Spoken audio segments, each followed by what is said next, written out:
Previously on Funny Science Fiction. I don't do that voice. And they said, listen to Carrie Fisher's interviews currently. So, I'm in my car going, YouTube, Carrie Fisher, current interview. Hello, and welcome to the Funny Science Fiction Podcast. The podcast where we use all 5 of our senses, and most of our non-senses too. Today is Steve Rubin. Steve is an actor, producer, director, and Steve is also an author. We have Steve here today to talk about his encyclopedias of James Bond and the Twilight Zone. Both books offer in-depth information about movies, episodes, and details that you may have likely missed. Welcome to the show, and thank you for being here, Steve. Thank you, guys. I have to give a disclaimer. I am not an actor. No pretensions to being an actor there. Screenwriter, yes. Producer, yes. Promoter, yes. Author, yes. But acting, no. Well, I'm gonna sue IMDb because they lied. That's on me. I wrote that. I blame IMDb though. No worries, no worries. I did act once. I played a school principal in a PSA. I was very good. Not too shabby if you do say so yourself, right? I feel like I remember that one. All right. So, Steve, thank you so much for being on the show. Actor or not, we're glad to have you. So, Bond. James Bond. That's perhaps the single most influential introduction in human history, in my opinion. That has been mimicked and imitated on and off the silver screen. It's been on TV. It's in books, whatever else. So, Steve Rubin, although you have several books about James Bond, what was the driving force behind the writing of a James Bond encyclopedia? Well, I've always been a huge fan. I got to go back to being 12 years old in my room. My father comes home from a business trip. He generally was reading Westerns, and I never wanted to read Westerns. I had no interest in reading Westerns. I liked watching Westerns, but I didn't like reading Westerns. One day he plopped a paperback on my desk, Goldfinger. I started to read this book. I was a junior high school student. We called them junior highs in those days, not middle schools. And I was immediately enthralled by Ian Fleming's writing. It had a tremendous influence on me for decades, but I think that as I became a writer, and you're always looking for subjects that Bond was it. I mean, you start writing about Bond. I started writing about Bond in 1977.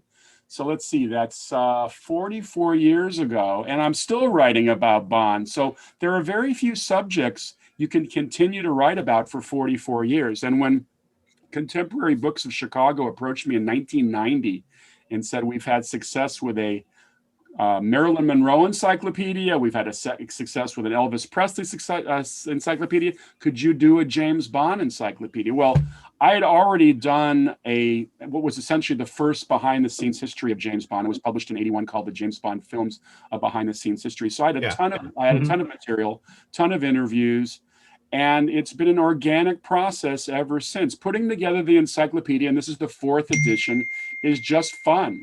It's just a lot of fun, a lot of work, particularly in finding the photographs, because even though I'm very proud of my prose, when people crack open a James Bond encyclopedia, the first thing they look at are the illustrations. And I had to conduct a worldwide search. I believe that, because that'd be the first thing I would want to look at, because there's so much tied to James Bond that's just cool. The vehicles, the gadgets, everything else. So that makes sense to me. And that's kind of one of the things I personally love about James Bond is the mix of realism with the pinch of the unreal, because that's what it seems to be to us, the lay folk. Although I will say that it has changed dramatically over the years. And I would say during the current Daniel Craig incarnation that Bond is more real than ever. They've really cut back on the I won't necessarily call it fantasy elements, because even the craziest Bond villains still had a touch of realism. But I think that today's audience, if you're going to go see a Bond movie, you're looking for grit and you're looking for real. I don't think you're looking for as much fantasy. No, I completely agree with that. I think I think the era of Roger Moore was probably the most fanciful. That's fanciful. Anyway, there's a word there that I probably should be using that I probably just screwed up. But Fantastical. let's use that one. Okay, so I like that one. Let's use that one. But I think the Roger Moore era was probably the most fantastical. And now you have, and I think the more of the realism kind of set in with the Pierce Brosnan movies, and then very much so Daniel Craig. Daniel Craig's movies have been almost like a pure grit. Oh yeah.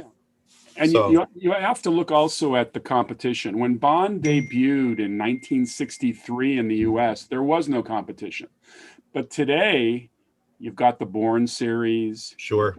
Mission Impossible, even the Kingsman series, which has a touch of the fantastical. You've got even the Fast and the Furious car chase movies. Yeah. You got to keep up with them. I think that there's a lot of imitators out there, and I think that it's getting tougher and tougher to produce a unique Bond movie. No, I agree with you.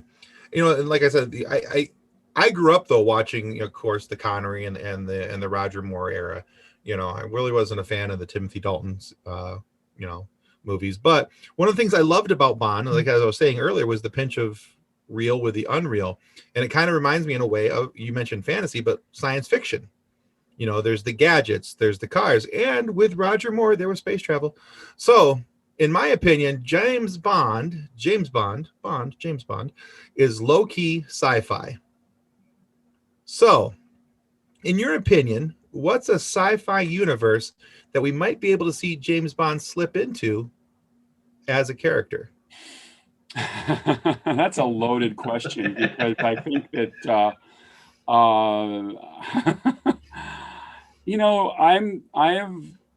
I'm kind of prone to time travel stories. Those are my favorite subgenre of science fiction. So having James Bond go back to an interesting era would be fun for me. But I do not see James Bond interacting with the Mandalorian or Captain Kirk or Doctor Who. No, I don't think that whenever James Bond veered into a touch of science fiction, and disastrously so at the end of Die Another Day, yes, where all of a sudden he's driving an invisible car, that was jumping the shark time for me.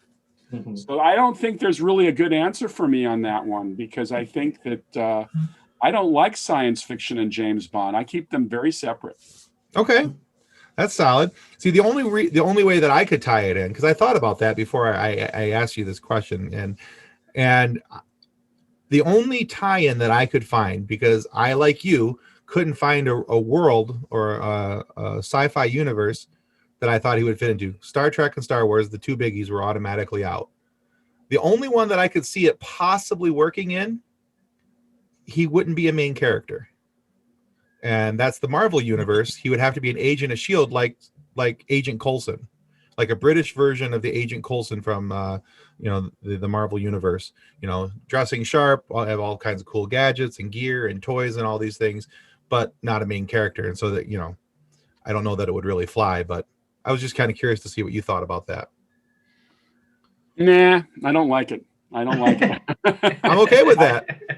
I'm okay with that. I mean, there are elements of Marvel that kind of veer into a little bit of secret agent work, but I think here we are after all these years. I think Bond is still with us for a very good reason. Bond stays in his lane.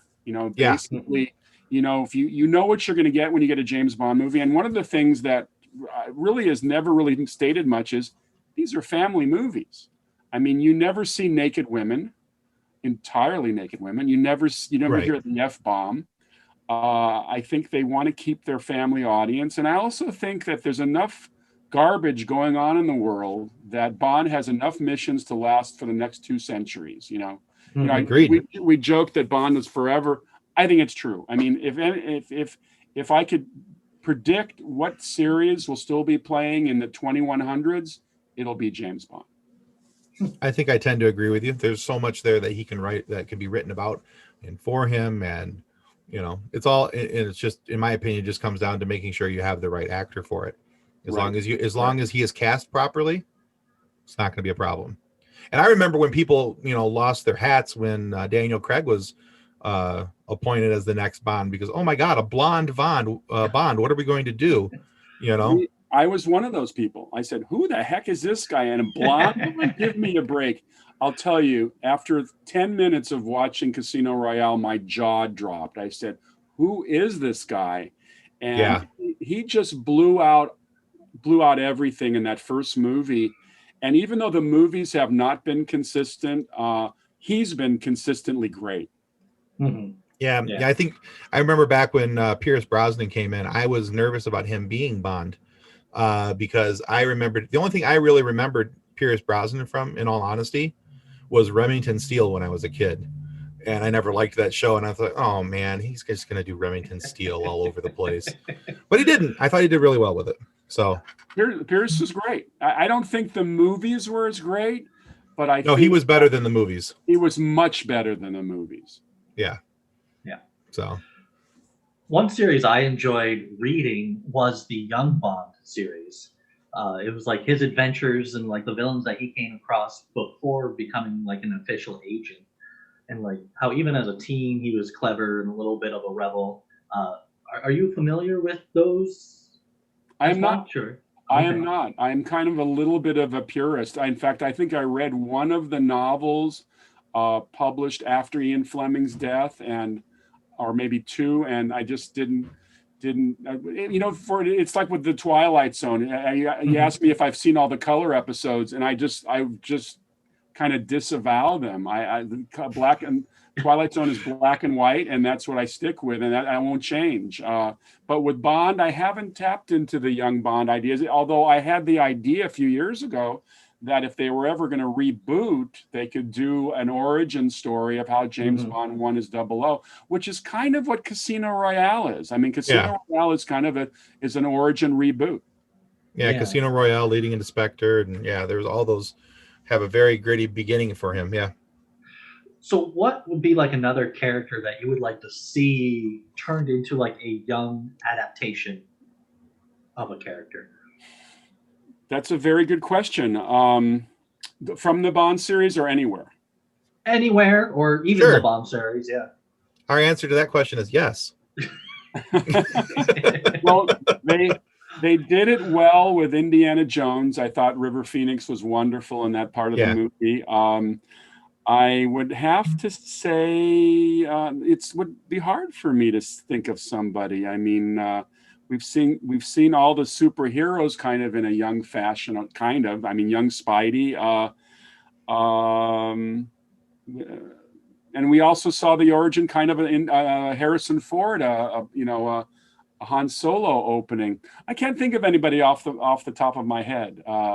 But I will consider the thought. I mean, another one of my favorite characters is Marty McFly, but we meet him when he is young. So right. Kind of hard to jump back even farther. So exactly. Okay. Or maybe young Hannibal Lecter. Yes. How he developed the taste. So. All right, so let's take a minute here. I want to talk to you about another one of the books. It's a book that you co-wrote called "The Cat Who Lived with Anne Frank." Oh, so clearly, this book is designed to help young ones learn to combat hate and develop a sense of acceptance and diversity. But how did it come about, and what's been the reaction to the book so far? Oh, it's a very interesting story. I mean, I have a hobby. I've been doing it since high school, where I tape full movies on audio tape. I'm probably one of the few people in California now still making cassette audio tapes. I'm very much throwback, but I play them when I'm shaving or dressing, whatever. I play them in the car. I'm always surrounded by movies. I'm such a movie person. I mean, you know how they call potheads, people who have marijuana constantly. Yeah. I'm kind of a movie head, basically. I nice. have to have that thing. We'll take that. So one day I was playing the 1959 George Stevens film, The Diary of Anne Frank. And, I'd seen it several times. I mean, it's the classic story of the Jews hiding out in Amsterdam. And there's a scene in the movie where Mushi the cat goes running through, and they're chasing Mushi because they don't want him to make a lot of noise. And I said to myself, at that moment, what did the cat think of this weird situation of people tiptoeing around in the daytime and never going outside? So my friend David Miller, who's just a wonderful children's book writer, I mean, he's written scripts and he's done video games and stuff like that. David and I are just bonded. In fact, he hired me. He used to run the Criterion Collection, the outfit that makes the classic films on Laserdisc and now Blu-ray, and he hired me to do the first 3 James Bond movies on Laserdisc. So we had bonded then, literally, no pun intended. And I brought it to David, and he just loved the idea of making a children's book called The Cat Who Lived with Anne Frank, and telling the story of the attic from Mushi's point of view. It's actually inspired an animated feature we've written, which would take the story to the next step. We follow Mushi outside of the attic, and it becomes kind of a Lion King type animal story where Mushi joins the Dutch resistance against the Nazis. But in our story, metaphorically, it's the German Shepherds and the Rottweilers that are patrolling the canals. So it's a great big fantasy adventure film that we were out selling as we speak. But the book came out from Penguin, and they're very nice reviews, really nice reviews, and people have been buying it for their children to read. And it's kind of it's not your typical bedtime reading. It's not about little bunnies and cats and mice. It's more historical, but the reaction we have gotten is really good, because anything we can teach to young people about tolerance and anti-hate and racism is a good thing. And through the cat's eyes, we see the plight of the Franks and the Van Pelses as they struggle to survive. And we see a little bit of how Mushi might have viewed it. Oh, that's great. Yeah, I looked at the book a little bit with the illustrations, and I thought, very well illustrated, very cute. So you got a tie in there for the young ones, and I saw a couple pictures that you guys have posted online, and because we may have lightly stalked you on Twitter, and Sure. where you had posted some pictures of you guys taking it to schools and things like that. And I just wanted to say kudos to you guys for writing the book, B, to making sure it got in the hands of young ones. So I think that's an amazing thing.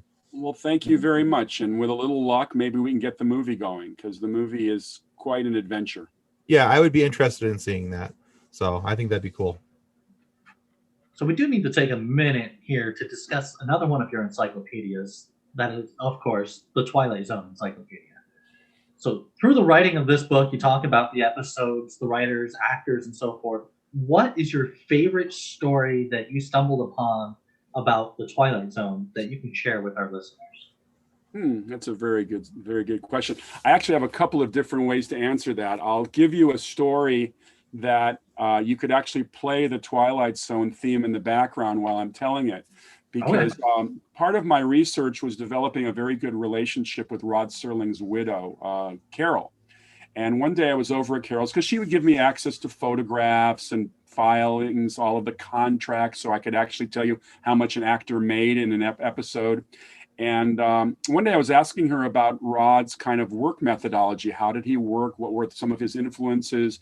And she said, well, you should take a look at this book. So she hands me a book off the shelf, and it's a bound copy. It was published. It's a lot of his live TV shows from the live TV era, where he first made a great impact with shows like Patterns and Requiem for a Heavyweight. So she says, take that home. The preface answers all your questions. So I brought it home. I held it very tenderly in my hand. It was Rod's personal copy. I put it on my desk, and I think I had to go to a dinner or something, so I had to come back to my desk to look at my book. I was really looking forward to it. It had vanished. It had completely vanished into thin air. Nobody broke into the house. There was no earthquake that had bounced into a trash can. I looked for that book for 3 days, and I never found it again. That was probably 5-6 years ago. That is definitely a Twilight Zone type moment. But I'll give you another one. 2.5 years ago, I went to a Twilight Zone symposium in Binghamton, New York, where Rod grew up. They had all these panels and discussions, and I got to sell some books there. One of the guys I was hanging out with Nick, and I'll remember his name in a second, who knew the neighborhood very well, took me to Rod Serling's house because I wanted to take a photograph in front of the house that Rod Serling grew up in.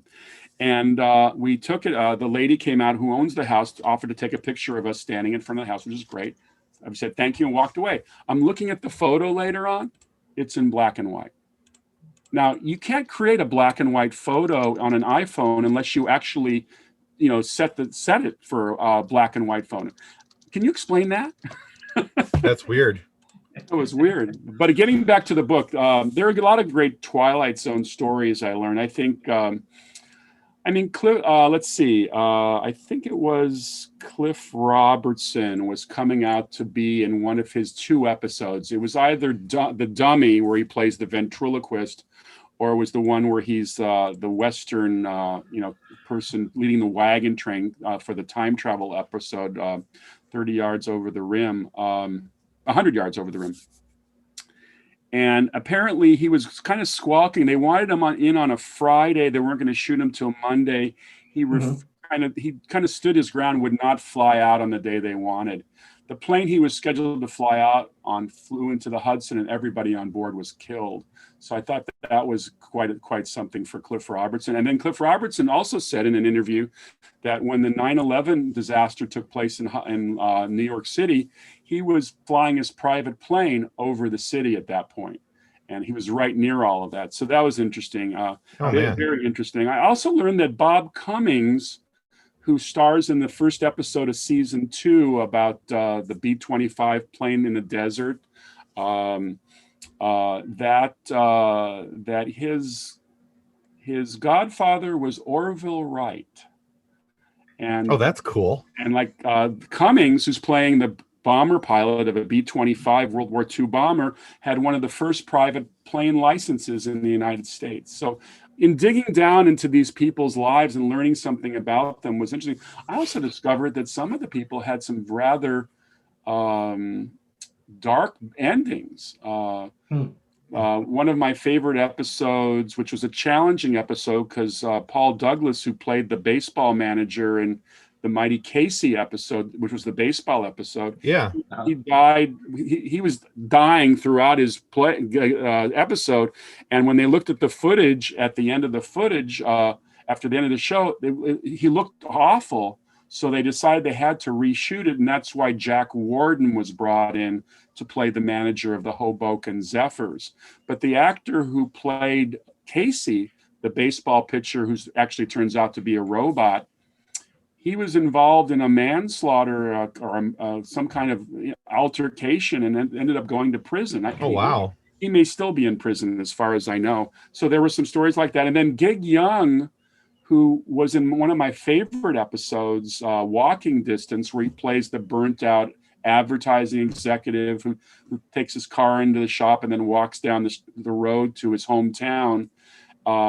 He got very depressed, killed his new wife, and killed himself. So that was very sad, very sad. Yeah, those stories, those stories are tough. And then everybody, I tried to find everybody who was alive who had been in a zone, and I got some great interviews. The book is a good companion with Mark Zakri's classic book from '82, The Twilight Zone Companion, which is the first book to really bring all the episodes in front of you.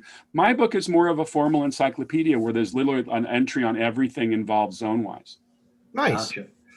So I think one of the most iconic scenes in all of Twilight Zone is the William Shatner scene in the plane. There's something on the wing. Something on the wing. That's the worst Shatner impression you're ever going to hear, by the way. And you're welcome. That's one of my favorites. There's some great stories about that. Nick Cravat, who played the creature on the wing, was a wonderful acrobatic actor. He's well known as one of Burt Lancaster's best friends. If you saw a Burt Lancaster film from the 40s or 50s, he's usually partnered with Nick Cravat. I mean, Crimson Pirate, Flame in the Arrow, those kinds of movies. Okay. To costume him as this gremlin, it wasn't the most inspired costuming. They went to Central Costumes at MGM and got a bear costume. Yeah, it's pretty bad. I think that the 1983 reboot, where they made the feature film of those 4 episodes, I thought that they made a much better creature when they had the money to do a proper creature on the wing with the John Lithgow version of that. But there's another funny story that this was directed, by the way, by Richard Donner. Went on to direct Superman and Lethal Weapon and all those great films. Well, apparently Donner, they were working on the tank stage, because not only did they have to have a big wind machines on that wing, but they had to have water. So it had to be done on the tank. And one day Richard Donner was walking over to get a cup of coffee, and he heard a scream, and he came racing back to the set, and they looked down at the bottom of the tank, this concrete floor, and William Shatner was lying on the floor as if he had fallen and broken his neck and was dead. And people were freaking out. And then Shatner stood up and said, "Gotcha!"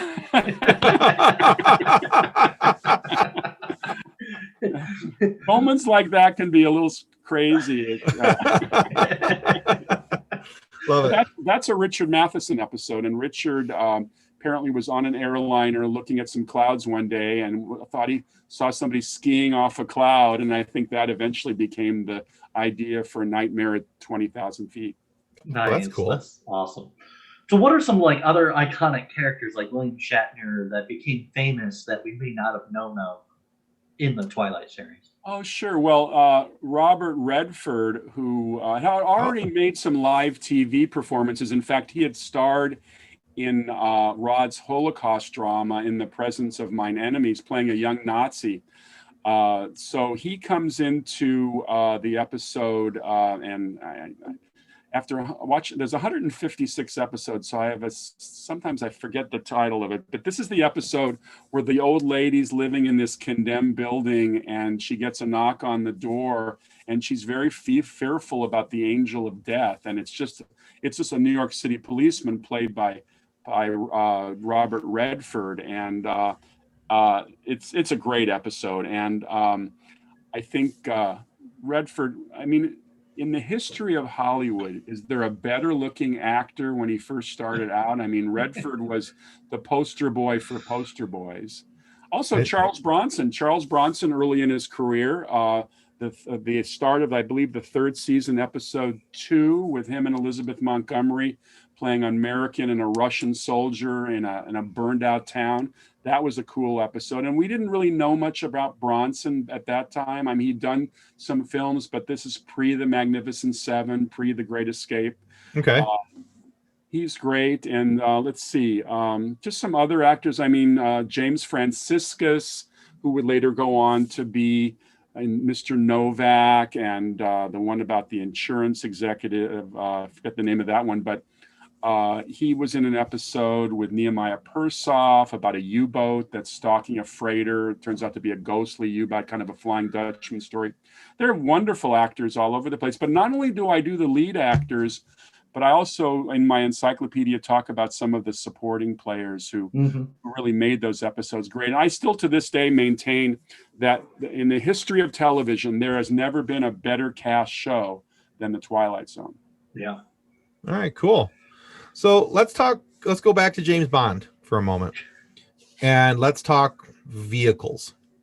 Now, in every movie, James Bond, he's the premise of the gentleman spy, always has the coolest of cars to drive around. Always has, I mean, if it's the coolest new thing on the block, James Bond has it and it's tricked out. However, my favorite vehicle in a James Bond movie is not a car. Let me set the scene. So my buddies and I, after we got out of work one night, went to a late showing of the movie GoldenEye. And with Pierce Brosnan as Bond. And now there's a scene where Bond is chasing a car in a tank. That's right, in a tank. He busts through the wall and he goes around. And he's following this guy in Russia, in Moscow, in a tank. Now, there weren't many people in the theater, thankfully, because I probably would have been thrown out because I was yelling at the screen, I want a tank! Give me Bond's tank! So I was completely enamored by that. You see, I grew up.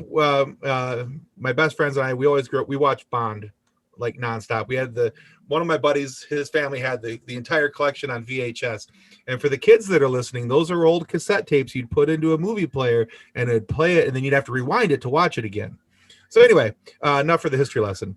But so Steve, for you, was there a favorite Bond vehicle that that would have made you yell at the screen? Maybe you did yell at the screen, or as a civilized human being, is it just one that you wanted really badly? Well, I think I could hit the button for Goldfinger on most of those favorite moments, except for Bond girls. My favorite Bond girl is Claudine Auger from Thunderball. She played Domino. Oh yeah. Yeah, she's just the hottest hottie. But car-wise, the Aston Martin, I still remember sitting in the Grauman's Chinese Theater in Hollywood, which is, by the way, a theater we did not go regularly. I think for Goldfinger, that Christmas '64, that was the thing to do, go up to Grauman's and see Bond. When Q introduces the Aston Martin DB5, it's, it just sends a chill up your spine. Oh my God, look at that car. And then his explanation of the various devices was just so cool. I mean, in those days, Bond was doing things that nobody did. I mean, it was the definition of cool. And I always remember the final moment. He says, Q says, now pay attention to this. There's a little red button, and if you push it, it'll engage and fire it passenger ejector seat.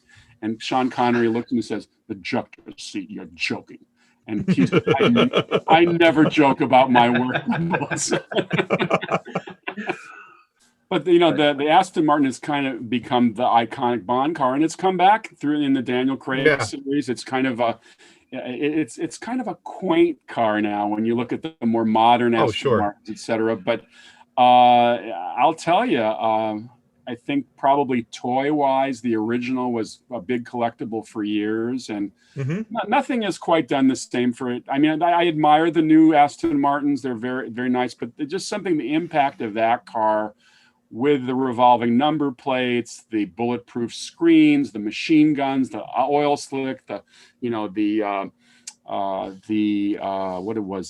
smoke screen. Yeah, no, it was just very cool. I mean, everything Bondy in those days, the gadgets, they were selling the briefcase from Russia with Love with the folding rifle, and they had. There was a funny story about Thunderball. If you recall, in Thunderball, Q gives him a rebreather, a little device he puts in his mouth with little tanks on it, and good for 4 minutes, which Bond uses quite a bit because it fits into a convenient pocket. And of course, Bond has a convenient pocket. And apparently when Thunderball came out, the British Navy sent somebody to get in touch with the art department because they wanted to supply their underwater troops with that rebreather. And they had to be informed, sorry, it's just a prop. It doesn't really exist. That's great. That's great. Well, Steve, we have very much enjoyed this conversation. And as we come to the conclusion of it, one of the things we like to do with each of our guests before we let you get out of here is we want to play a quiz with you. Okay. Now, this is going to be a 100% James Bond centered quiz. We're going to test your knowledge since wrote the whole encyclopedia and such. Please don't ask me the caliber of guns or nope. No, that's a toughie. And what's the other area? Well, license plate numbers have always been not a good thing. No, we're good there. We're not going to ask you either of those questions. Start easy and work your way up, or I make no promises. Okay, all right. I'm ready. I'm a big Jeopardy watcher, so I'll pretend I'm on Jeopardy. All right, cool. Now, here's the thing, though. There's 5 questions. If you get 3 of them right, we're going to send you one of our Red Shirt Widows and Orphans coffee mugs. Okay? I love it. That's great. That's fabulous. If you get all 5 right, actually, if you get 4 out of 5 right, we're going to send you the mug, and we'll send you this book, which is Drayton Allen's book. Drayton Allen is the founder of our funny science fiction group. He's an author, and he wrote that book. It's kind of got a little bit of a Star Trek lean to it, which is, of course, where the red shirts comes from. So now, of course, there has to be a consequence if you don't get at least 3 right. The consequence is we take a picture of your face, we make a meme out of you, we post it to our group. Do you agree with these terms and conditions, sir? I agree. I'm going to jump into it full frontal. All right, do it. All right, Nick, hit him up. What was the name of the estate that Ian Fleming wrote the James Bond books at? And these are multiple choice, by the way. I forgot to tell you that. Yeah, it was either Fleming Acres, GoldenEye, or Moonraker, and you got it. Oh, did he say Goldeneye? I didn't hear him. Yeah, he said it like right after I. Oh, well. This might not be as difficult as I thought it was going to be. All right, you might just go 5 for 5. All right, so in which book was James Bond killed? Was it Thunderball, Dr. No, or From Russia with Love? I would say From Russia with Love. Correct. Yeah. Dr. No, he was brought back to life. Right. People don't realize, by the way, that Fleming was so upset with his book sales, he killed off Bond and From Russia with Love and was not going to pick up the pen again. Raymond Chandler, the great American detective thriller author, who was a good friend of Fleming's, told him to keep it going, and that's why he's brought back in Dr. No. Oh, interesting. That's cool. So, who was the first actor to play James Bond? Barry Nelson on TV, 1954. Wow. All right. Man, I thought that was going to... My favorite part about that one is that he wasn't even James Bond in that. He was Jimmy Bond because he was an American. Hard sense, Jimmy Bond. That's right. All right. Well, that, sir, earned you a coffee mug, so you get that.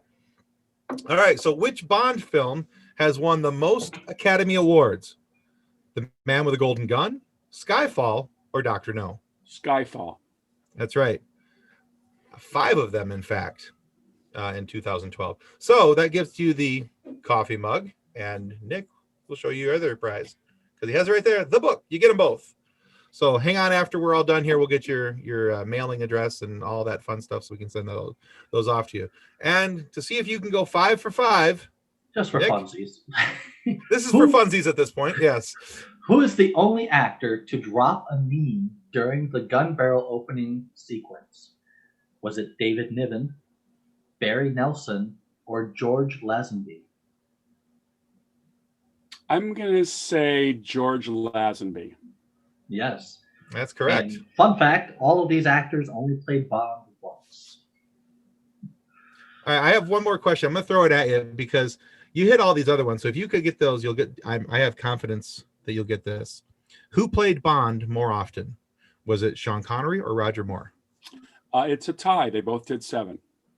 Yeah, dang, you're good at this. All right. Well, I guess if you write an encyclopedia about something, you better have some knowledge. And here's an interesting fact I discovered. Did you know that the first 5 James Bond movies were released alphabetically? Huh. Dr. No, From Russia with Love, Goldfinger, Thunderball, and You Loved It Twice. Yeah, that's a little bit of mind blowing right there. I had no clue. I was just going to try and stump. I was trying to stump you with that, a little bit of a trick question because on that Bond and Moore question, because yeah, the answer is 7, even though Connery's last film was an unofficial Bond movie. Right. So Never say never. James Bond, and I think UA's now acquired that film. So even though it wasn't produced officially, it's now part of their canon. Yes, I agree. So no, yeah. So guys, if you haven't had an inclination that you need to go get the James Bond Encyclopedia, I think Steve just proved the fact that that's a book that you need to own, because clearly he did his research and getting to this point, not only as a fan, but as an author. And then you'll want to check out his Twilight Zone books as well. I will say to your listeners, there's a famous bookshop in Los Angeles called Larry Edmunds Movie Bookshop. It's kind of like the center for all movie knowledge. And I have a little promotion going with them that if you want a signed copy of my book, go to larryedmunds.com, and that's EDMUNDS. And you can order the book, and then I go down there and I sign it specifically to the people who order it. So you don't That's awesome. You don't have to go into a store. You can socially distance from home. Just order the book, and it's also available on Amazon and all the usual book sites, and it's in the stores. The Twilight Zone Encyclopedia as well, also carried at Larry Edmunds. Well, I have Facebook presence. The James Bond Movie Encyclopedia, the official title is on. It has a page on Facebook. I have my own page, Steve Rubin. I also do a lot of posting. I publish This Day in James Bond Movie History, usually twice a week. And in fact, today I'm posting Derek Medding's birthday. Derek Meddings was one of the great special effects guys who did a lot of the miniatures in the early Bond movies. So yes, I have those presence. I have presence on Instagram. I have presence on LinkedIn, and I don't tweet much, but I have a Twitter presence. All right, we will make sure we put those descriptions down below so that everyone else can find those. All right, cool. Yeah, no, and guys, we need you to remember that subscribing is the single most important thing that you can do to make sure that we get amazing guests like Steve. We get to have these cool stories and background information and some funny moments for you to listen to laugh to, and enjoy your day with. So please subscribe if you haven't already.